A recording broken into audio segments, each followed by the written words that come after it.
क्या भारत ने पाकिस्तान के न्यूक्लियर फैसिलिटीज पे अटैक किया था? क्योंकि कुछ ऐसे एविडेंसेस सामने आ रहे हैं ओपन सोर्स कम्युनिटी में, जिससे हमें ये पता चल रहा है इमेजेस, वीडियोस और जियो लोकेशंस के द्वारा। और अभी जस्ट यूनाइटेड स्टेट्स की प्लेन भी लैंड हुई है इस्लामाबाद में, जो माना जाता है उसमें यूएस के डिपार्टमेंट ऑफ एनर्जी, जो न्यूक्लियर सेफ्टी मॉनिटर करते हैं, उनके लोग आए हुए हैं पाकिस्तान के अंदर। तो कुछ ऐसी घटनाएं हुई हैं जिनसे हमें यह पता चल रहा है कि भारत ने पाकिस्तान के न्यूक्लियर फैसिलिटीज पे अटैक किया और डैमेज भी किया है। जी हाँ, तो इस वीडियो में हम लोग इसके बारे में बात कर रहे हैं। मेरा नाम है गिरीश और आप देख रहे हैं जियो पॉलिटिक्स। चलिए शुरुआत करते हैं। सबसे पहले मैं ये बताना चाहूंगा कि पब्लिक डोमेन में अभी ये चीज आ चुकी है कि 11 साइट्स पे भारत ने अटैक किया है। ऑल्दो अभी जो प्रेस ब्रीफिंग है उसमें हमें मालूम पड़ जाएगा कि एग्जैक्टली कितने किए हैं, क्या किया है, बट 11 तो मिनिमम किए हैं जो पब्लिक डोमेन में अभी अवेलेबल है। और उन 11 साइट्स में से 5 साइट्स ऐसे माने जाते हैं जहां पाकिस्तान के न्यूक्लियर वॉरहेड स्टोर किए जाते हैं या फिर न्यूक्लियर वॉरहेड्स की डिलीवरी मैकेनिज्म्स को स्टोर किया जाता है। ऐसे कुछ 5 बेसेस हैं, उनमें से एक है सरगोदा जो मेन है। और सरगोदा के अंदर कीरना हिल करके है जहाँ पे स्टोरेज फैसिलिटी है बहुत बड़ी, जिसके बारे में मैं अभी बात करूंगा। जैकोबाबाद, और ये एक और है भोलारी और नूर खान।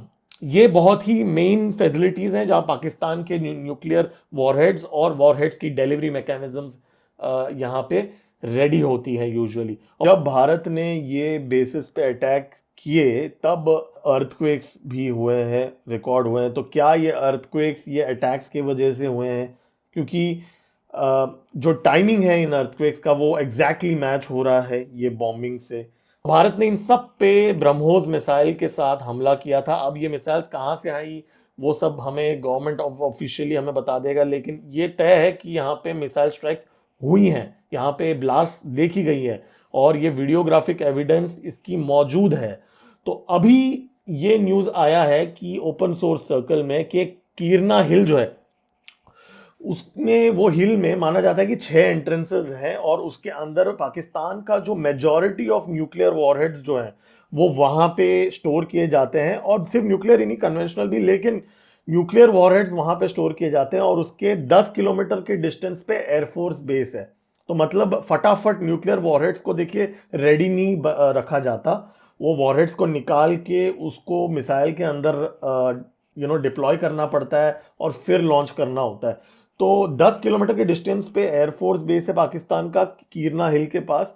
और वहाँ पे जो हमें अभी इमेजेस और वीडियोस देखने को मिल रही है, भारत ने एक बंकर बस्टिंग म्यूनिशंस से स्ट्राइक किया था वहाँ पे। उस टनल का जो एंट्रेंस है वो एंट्रेंस पे बंकर बस्टिंग म्यूनिशन से भारत ने अटैक किया था। और ये 100% कन्फर्म्ड है क्योंकि पाकिस्तान के लोकल वहाँ पे जो गांव वाले थे उन्होंने भी इसको शूट किया बाकायदा कैमरा में। और ये फेक वीडियो नहीं है क्योंकि वो एक ब्लास्ट के मल्टीपल वीडियोस ऑनलाइन है। और गूगल अर्थ के जो इमेजेस है, जो publicly available image satellite imagery है ओपन सोर्स, उसमें से देख के हम ये भी वेरीफाई कर सकते हैं कि ये एग्जैक्टली वही जगह है। और उसके एंट्रेंस पे भारत ने, वो भी मॉर्निंग के समय, ऐसा नहीं कि रात के समय, दिन दहाड़े भारत ने हमला कर दिया। और 2 एक्सप्लोजन्स तो वीडियो में ही हमें दिख रही हैं। और वो 2 के अलावा माना जाता है कि 4 से 5 वहां पे एक्सप्लोजन्स हुई है। और सिर्फ एंट्रेंस पे ही नहीं, माना जाता है कि हिल के ऊपर भी बंकर बस्टिंग म्यूनिशन से हमले हुए हैं। और ये जो घटना यहाँ पे जो हुई है उससे भारत ने कंप्लीटली टर्न अराउंड कर दिया इस कॉन्फ्लिक्ट को। क्योंकि उस रात को, उससे पहले वाले रात को 4 बेसिस पे भारत ने ऑलरेडी हमला कर दिया। जैसे नूर खान बेस था, नूर खान बेस को तो बाय द वे ये माना जाता है कि पाकिस्तान का सबसे सिक्योर बेस माना जाता है। वहां पे भारत ने हमला कर दिया, उसके रनवे को अनयूजेबल बना दिया। और बहुत सारे जो मैंने 4-5 और नाम भी लिए, वहां पे भी भारत ने हमला कर दिया। तो अब ये जो कीरना हिल्स वाला इतना इंपॉर्टेंट क्यों है? क्योंकि यहाँ पे माना जा रहा है कि जो वॉरहेड्स हैं वो यहाँ से ट्रांसपोर्टेशन होती है पाकिस्तान की। और मुशर्रफ एयरबेस रनवे जो है ना, वो इसके 10 किलोमीटर के आसपास है। और वो रनवे को भारत ने डिसेबल कर दिया अटैक करके। तो अगर पाकिस्तान को न्यूक्लियर वॉरहेड अगर डिप्लॉय यूज करना भी था तो भी भारत ने उस एयर स्ट्रिप को डिसेबल कर दिया, और उसके बाद में भारत ने माना जाता है कि यहाँ पे अटैक किया। अब ये चीज़ ऑफिशियली भारत बताएगा, अभी तक ऑब्वियसली नहीं बताया, बताएगा कि नहीं पता नहीं, बट ये चीज़ यहाँ पे हमें ओपन सोर्स इंटेलिजेंस से मालूम पड़ रहा है। और एक ट्विटर हैंडल है जयदीप जमवाल करके, मेरे यहाँ पे लिंक भी डाल दिया है अगर आप लोग में से नहीं देखा है किसी ने तो उसने बहुत ही अच्छा थ्रेड इसका बनाया है। और इसके अलावा भी कुछ और ऐसे ट्विटर पे थ्रेड्स आए हैं जहां पे यही लोकेशन के बहुत सारे वीडियोस एंड मैप्स भी हमें बताते हैं कि ऐसी ये चीज हुई है। और इसके अलावा अभी जस्ट आज की बात है, ये वीडियो जब मैं रिकॉर्ड कर रहा हूँ 6 बजे, 6 बज रहे हैं यहाँ पे, शाम का समय है। अब यूएस की एक प्लेन जो है वो लैंड हुई है।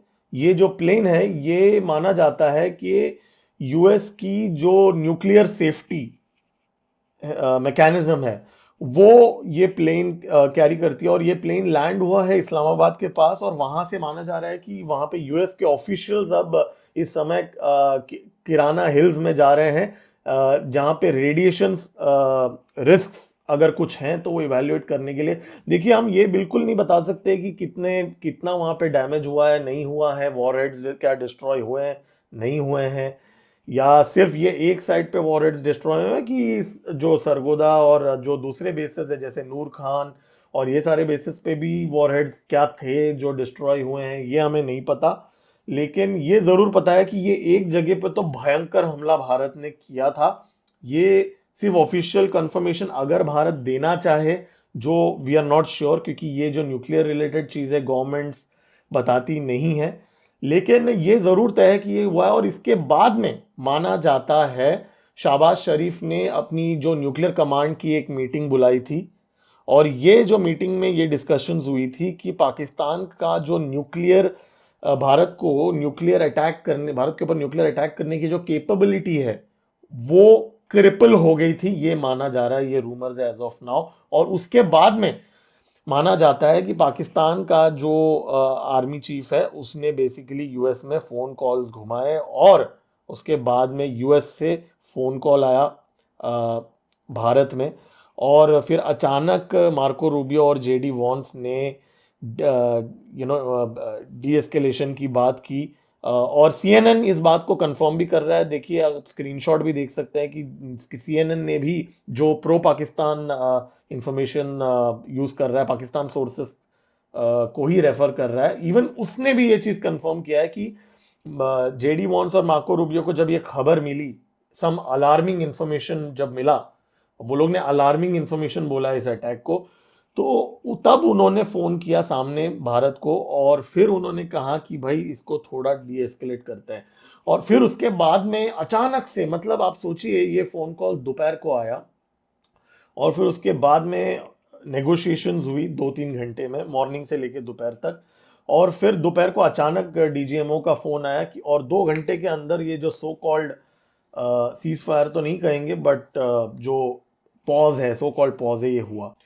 तो आप लोग को क्या लगता है कि अगर भारत ने सच्ची में अभी इस समय पाकिस्तान की जो रनवेज हैं एयर बेसिस के, लगभग बहुत सारे डिस्ट्रॉय हो चुके हैं, उनके बहुत सारे फाइटर पायलट्स की जानें भी गई हैं, और एक बैकफुट पे है कहीं ना कहीं, क्या आपको ऐसा लगता है कि भारत को अब ऑफेंसिव करना चाहिए और वंस एंड फॉर ऑल ये जो न्यूक्लियर ब्लफ है इसको कॉल कर देना चाहिए, या फिर कुछ ऐसी चीज़ें हैं जो हमें पता नहीं है, जो अभी भी चीज़ें एक डेंजरस मोड पे हैं, और इसलिए पीएमओ और भारत के जो मिलिट्री एस्टैब्लिशमेंट है उन्होंने आज पूरा दिन समय लिया, इमीडिएटली ब्रीफिंग नहीं किया, और पूरा दिन समय लिया और तब जाके ब्रीफिंग कर रहे हैं।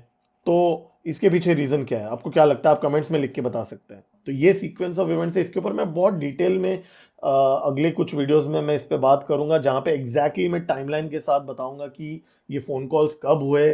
क्योंकि यहाँ पे एक और भी एंगल है कि अर्थक्वेक्स भी आए हैं पाकिस्तान में, 4 अर्थक्वेक्स हुए हैं पिछले 4 दिनों में, ये सारे बेसिस के आसपास ही हुए हैं। तो प्रॉपर लोकेशन और टाइम स्टैम्प के साथ मैं अभी आगे वीडियो बनाऊंगा। तो ये सिर्फ एक इनिशियल रिपोर्ट है जो मैं आप लोगों के साथ शेयर करना चाहता हूँ। इनफैक्ट अभी भारत के एमईए की प्रेस ब्रीफिंग भी मैं कवर करूंगा, उसके बाद में मैं ये सारी चीज़ें डिटेल में एक्सप्लोर करूंगा इस चैनल में। मेरा नाम है गिरीश और आप देख रहे हैं एम जियो पॉलिटिक्स। जय हिंद।